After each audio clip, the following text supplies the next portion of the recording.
todos nosotros, cuando estamos cómodos, cuando estamos con buena salud, cuando estamos tal cual, bueno, pues la vida transcurre, discurre y fluye. Pero llega un momento en el que aparece algo que perturba nuestra vida, una tormenta. Puede ser de salud, puede ser un desengaño, puede ser una pérdida económica, puede ser mil cosas. Aparece una tormenta en nuestra vida. Y aquí entra un patrón reactivo típico del ser humano. Pero no del Homo sapiens sapiens, sino del Homo demens. De eso que decía el príncipe Gautama Siddhartha, Sakyamuni Buda, que teníamos perturbado. De eso que hablaba Lao Tzu, que no funcionaba bien en la mente. ¿Qué ocurre? Pues que emprendemos un proceso de enfrentamiento a eso que nos pasa. Nos enfadamos, nos ponemos de los nervios, empezamos a encogernos, a empequeñecernos, notamos como el estómago se hace un nudo, nos duele la cabeza, mil cosas. Esto es lo que el profesor Hans Selye, de origen húngaro, llamaba la fase de resistencia. Es decir, o te irritas, eres un desgraciado por lo que me has hecho, es que o huyes o te haces chiquitín, te quedas bloqueado. Y el profesor Hans Selye decía que esto, con el tiempo, te podía llegar a hacer enfermar. Para que os hagáis una idea de la intuición y finura científica del profesor Selye, hoy la Universidad de Harvard, que es la pionera en el mundo en estos estudios, pionera y la que más experiencia tiene en el mundo, ha demostrado que entre el 60 y el 90%, fijaros la cifra, 60-90% de las consultas a médicos generales en el mundo occidentalizado tienen que ver con estar viviendo aquí. Curioso que en 6 años de carrera, la carrera la hice en España, aunque luego la convalidación la hice en Estados Unidos, los 6 años de carrera nadie me dijo que la tensión emocional podía generar enfermedad. 60-90%. Y en base a este tema, otro de los grandes científicos empezó a estudiar qué ocurría en el cerebro. Entonces, 3 estructuras, olvidaros del cerebelo, que es el que está atrás, 3 estructuras que son muy importantes. La primera es la corteza prefrontal. La corteza prefrontal es la que nos permite ser eficientes en la vida. Cuando tú eres fino tomando decisiones, cuando estás entendiendo las cosas con profundidad, cuando aprendes cosas nuevas, casi, no con todo el esfuerzo que normalmente algo nuevo lleva, sino que notas que vas fluyendo, es que la corteza prefrontal funciona excepcionalmente bien. Pero la corteza prefrontal está afectada fundamentalmente por esta estructura llamada amígdala, que nada tiene que ver con estas, que es un núcleo, bueno, es un grupo de núcleos en el lóbulo temporal, está a la altura de las orejas, de tal manera que cuando la amígdala se activa, que es nuestro detector de peligro, acordaros, estoy plácidamente, pum pum, aparece la tormenta, cuando yo la tormenta la vivo como una amenaza y me resisto a ella, luchando, yéndome para atrás o haciéndome pequeñito, cuando la amígdala se activa de esa manera, bloquea la corteza prefrontal de tal manera que ni me entero de lo que tengo que hacer, ni puedo encontrar nuevos caminos para hacer frente al desafío, ni puedo aprender cosas nuevas. En el mundo VUCA, volátil, incierto, complejo y ambiguo actual, en el que todos estamos, y que muchas personas están viviendo como una amenaza, es normal que haya caído la productividad, haya caído la creatividad y se estén dañando las relaciones interpersonales. ¿Qué se hace desde la medicina? Ansiolíticos y antidepresivos para neutralizar la amígdala. No digo que en algunos casos no estén indicados, pero ¿y si hubiera un sistema más natural para neutralizar la amígdala? Y luego otra estructura aquí que tiene forma de cabito de mar, que se llama hipocampo, y el hipocampo es uno de los grandes reguladores de la amígdala. Si el hipocampo baja de tamaño, la amígdala es más activa, es decir, nuestro detector de peligro salta antes. Por ejemplo, ¿qué tal estás? ¿Por qué? ¿Entendéis? Ha saltado demasiado.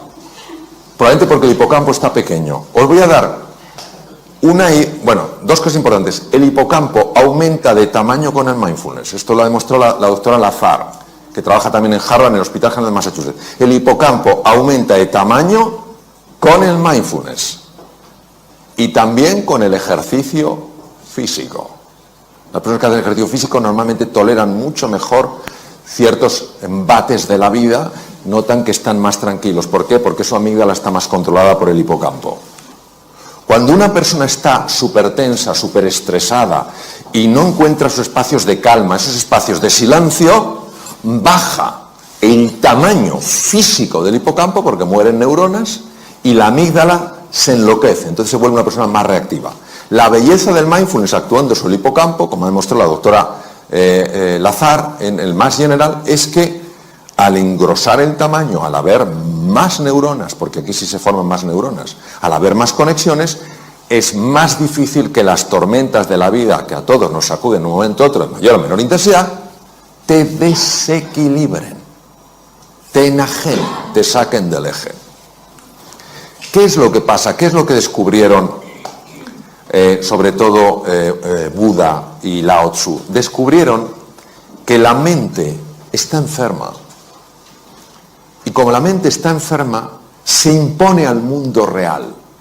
El mundo real es uno, pero yo construyo un mundo mental que se superpone al mundo real y lo bloquea. Os pondré un ejemplo, porque si no esto es un poco raro. Hace 500 años el mundo ¿cómo era? ¿Plano o redondo?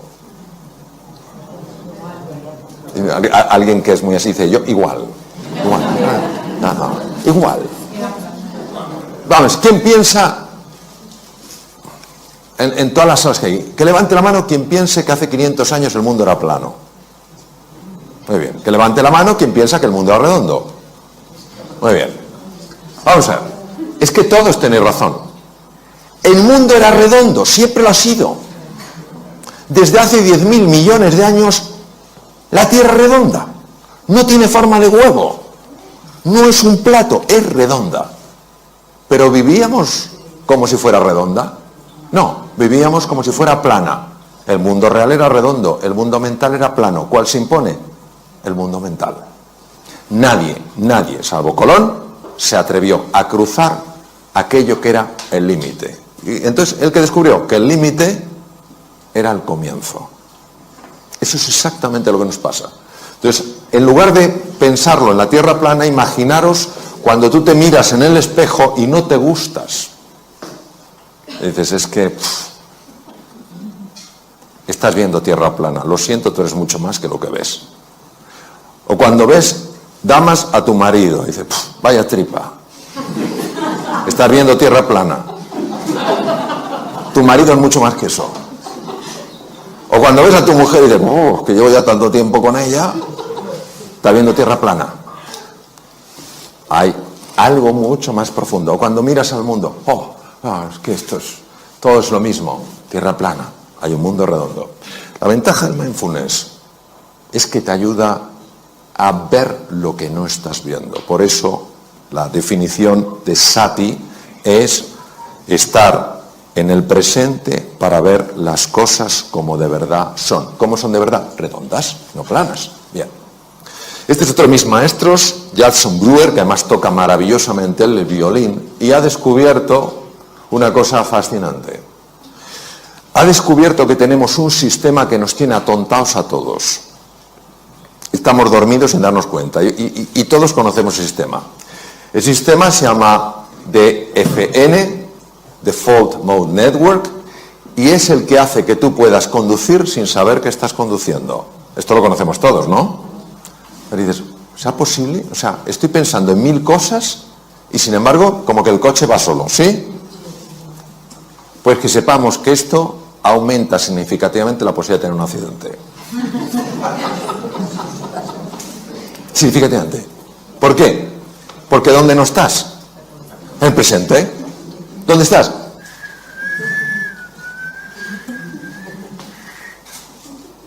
Judson Brewer es psiquiatra y es neurocientífico. Estudiando con electroencefalografía y con resonancia funcional magnética, ha observado que hay un circuito que es el que hace que vayamos en piloto automático. Pero no solo vamos en piloto automático conduciendo, estamos en piloto automático cuando estamos hablando con otro. Estamos hablando con una persona, estamos con piloto automático, porque no estamos ahí. Eso sí, dejamos la cara puesta, pero la olla no la llevamos a Camboya. La cara se queda. Como cuando vamos en el coche. La cara está, las manos también, pero tú no estás. Y él se ha dado cuenta que con la práctica del mindfulness es espectacular su trabajo, Con la práctica del mindfulness se consigue reducir la intensidad de este circuito y activar otro circuito que es el más importante para ver las cosas como son y para tomar las decisiones que a ti te ayudan para salir adelante, para mejorar tu productividad, para ser más creativo, para ganar más dinero, para ser más cariñoso con los demás. Es sorprendente porque hace 2500 años estos científicos de la mente lo intuyeron. Hoy la ciencia lo muestra. Es lo único que hace, no lo descubre, lo muestra. Desvela lo que estaba velado. ¿Qué pasa con el mindfulness? Que en el mindfulness tú al principio te ves aquí, crees que no hay nada especial, parece que es solo cerrar los ojos, y entonces poco a poco, conforme vas practicando, empiezas a ver cosas que antes no veías, ni siquiera podías predecir desde aquí. Por eso, cuando una persona, le comentaste a Santiago, dice, yo lo que quiero es mejorar mi salud, yo lo que quiero tal cual, está generando una tensión que impide que veas esto. Tú estás andando esto porque quieres conocerte mejor, porque quieres comprenderte más. Y a base de hacer eso, tú vas descubriendo cosas que antes no veías. Otra de las cosas fascinantes que se ha visto con electroencefalografía es que cuando una persona está estresada, los dos lados del cerebro están enfrentados. No se hablan entre sí, no se quieren. El lado izquierdo, lo comentabas tú, Santiago, el hemisferio izquierdo es un hemisferio, es el de la conciencia ordinaria, es el que te permite estructurar, hacer categorías, utilizar el lenguaje, es el que te permite manejar el tiempo mental, pasado, presente y futuro. El hemisferio derecho es el que está en contacto fundamentalmente con el cuerpo, es la entrada al inconsciente, es un presente continuo, es una sensación de presente eterno y es donde están los grandes recursos del ser humano. Pero nosotros no podríamos funcionar solo con el hemisferio derecho. De hecho, hay una mujer de Harvard que tuvo una hemorragia en el lado izquierdo, se desbloqueó el lado derecho y ella no quería salir de esa sensación, porque era tal paz, tal serenidad, tal calma, pero finalmente pidió ayuda como pudo, porque ya estaba perdiendo la capacidad de poder ver los números, porque depende del hemisferio izquierdo. Tardó 8 años en recuperarse de aquella, fue una rotura, una malformación arteriovenosa al hemisferio izquierdo. Escribió un libro conmovedor sobre su experiencia increíble, habiendo vivido algo sorprendente. Sin embargo, lo que hemos visto con el mindfulness es que lo que hace no es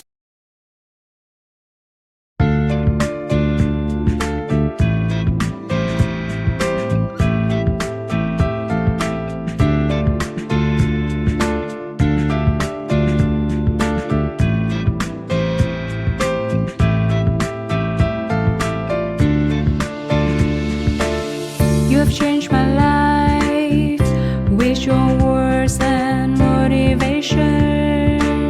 You helped me to become a better person. I feel so great about your love. Never felt that before.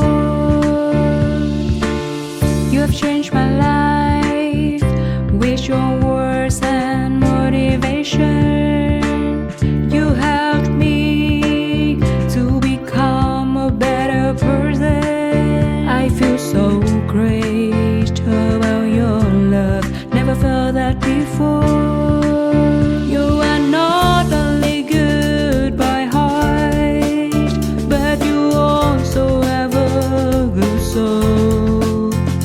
I'm lucky to find someone as wonderful as you are. I am so thankful to you for coming in my life and making it so nice.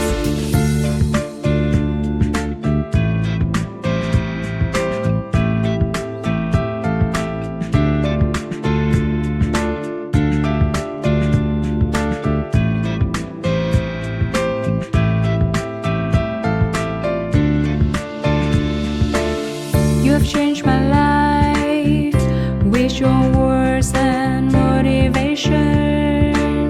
You helped me to become a better person. I feel so great about that before. You have changed my life with your words and motivation. You helped me to become a better person. I feel so great about your love. Never felt that before. You are not only good by heart, but you also have a good soul. I'm lucky to find someone as wonderful as you are. I am so thankful to you for coming in my life and making it so nice. You are not only good by heart, but you also have a good soul. I'm lucky to find someone as wonderful as you are. I am so thankful to you for coming in my life and making it so nice.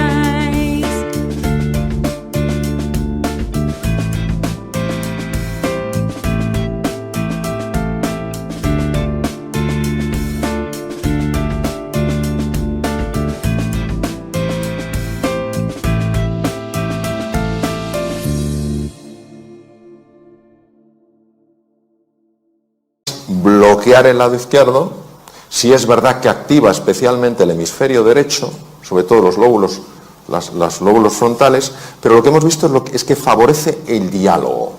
Favorece el diálogo. Cuando una persona está muy tensa, fundamentalmente son ondas muy rápidas, son ondas beta, sobre todo el alto beta, que son ondas de más de 30 hercios, es cuando una persona está, pues eso, en situación de alarma, tal cual. Conforme tú vas sosegándote, cuando vas tranquilizándote, las ondas se van enlenteciendo, se van convirtiendo en ondas alfa mucho más propias del hemisferio derecho, que empiezan también a envolver al hemisferio izquierdo. Se consigue pasar a un patrón, ondas teta, donde la creatividad se dispara, los fenómenos de sanación del cuerpo son mucho más intensos, tanto a nivel físico como mental. De hecho, se utiliza para sanar heridas de personas que algo les ocurrió en la infancia y que no saben lo que es, porque algo en nuestro interior tiene la capacidad de sanar, ya lo decía Hipócrates hace 2500 años, y ya el ritmo delta es un ritmo muy difícil de conseguir sin quedarte dormido, porque solo muy pocas personas lo hacen. Y los monjes muy entrenados, como mi querido amigo y maestro Mathieu Ricard, consiguen algo que se llama gamma, que muy poca gente en el mundo lo puede hacer, que es un tipo de onda que no se conocía que se pudiera producir. Y son personas que están absolutamente en el presente y absolutamente en calma. Y son personas que transmiten algo brutal. Bien. No voy a contar el concepto ontológico que hablabas. Ontología es la ciencia del ser, que es una parte de la metafísica. La metafísica se divide en ontología y teodicea. Entonces, sí voy a hablar de qué hacen los pensamientos. Los pensamientos son como olas en el mar. Llega un momento en que pueden ser tremendamente perturbadores. ¿Qué es lo que hace el mindfulness? El mindfulness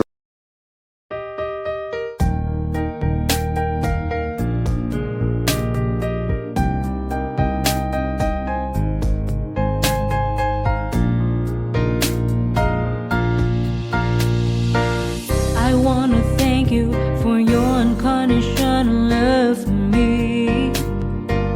You are the most beautiful thing I have ever had in my life. You are the reason, that's why I am living in this world. I wanna thank you for your unconditional love for me. You are the most beautiful thing I have ever had in my life. You are the reason, that's why I am living in this world. I admire the way you are always there for me. I admire the ways you always take care of me. I admire the way you give your all just to see a loving smile on my face. I admire the way you love me.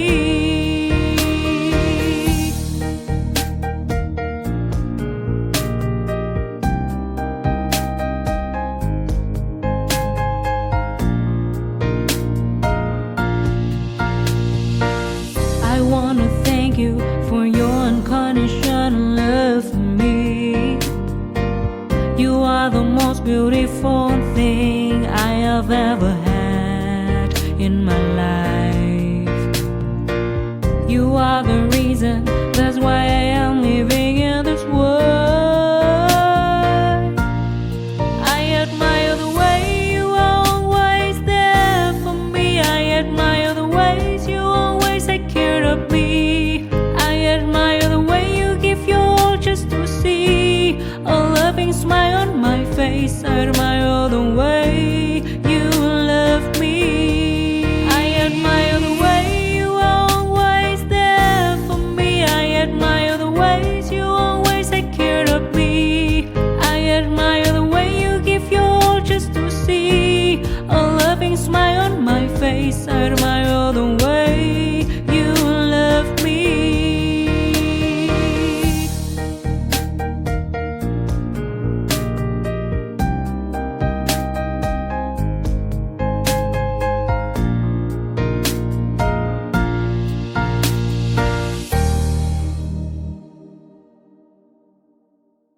Lo que hace es, te convierte en un submarinista. Es decir, si tú estás aquí, te están los pensamientos y van como una ola. Cuando nos hemos bañado en aguas un poquito agitadas, sabéis que es que no tienes nada que hacer. La ola te iba para ahí, te iba para allá, etcétera. Pues igual los pensamientos. Empiezas a angustiarte por el futuro, empiezas a lamentarte por el pasado y te van para acá, para allá. Entonces, lo que hace el mindfulness es, no luches con los pensamientos. Pero fijaros, por eso cuando dicen, no, es que el mindfulness lo que hace es que la mente no produce pensamientos. ¡Qué tontería! La mente dualista sigue produciendo olas y tú no te enfrentas a la ola. No, yo no tendría que tener este pensamiento, yo tendría que... No, tú lo que haces es, te metes bajo el agua. ¿Qué hacemos cuando estamos en la playa, cuando estamos nadando y viene una cojola? ¿Hay alguien que diga, ¿a qué no puedes conmigo? No, ese grado de estupidez no existe. ¿Qué hacemos todos? Nos zambullimos porque la ola pasa por encima. Por lo que hace el mindfulness es te zambulle, te mete dentro. Entonces observar que cuando estás un poquito más abajo y miras hacia arriba, claro que ves los pensamientos, claro que ves las olas, pero ya no te arrastran. Ya estás en estado de meditación, ya estás en estado de profundización. Y por eso, como el mundo mental genera tanta distorsión, al estar aquí, empiezas a notar una recuperación, una revitalización que no se puede experimentar arriba. Conforme tú vas entrando, va cambiando el patrón de ondas alfa, ondas teta, ondas delta. Llega un momento en el que empiezas a tocar, y lo digo por experiencia, el fondo del mar. Y cuando tocas el fondo del mar, esto no se puede describir, o sea, se puede describir, pero es algo de...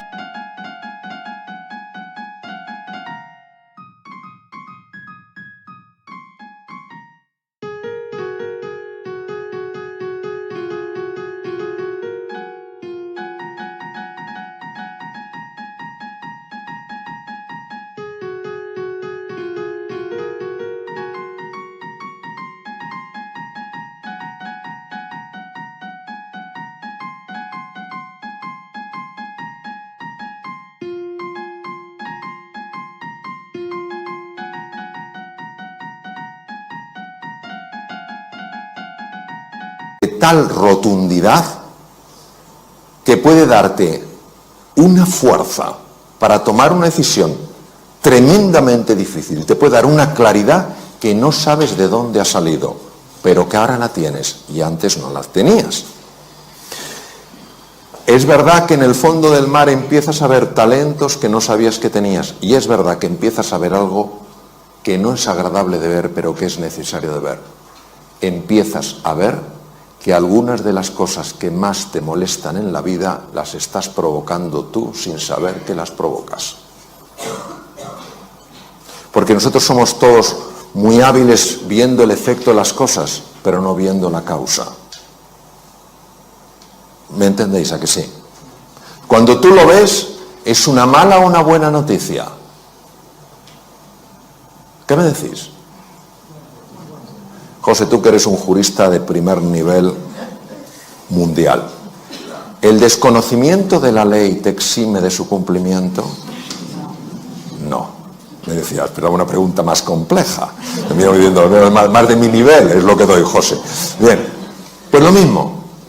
Que tú no sepas que estás causando eso no evita que sigas experimentando los efectos de eso.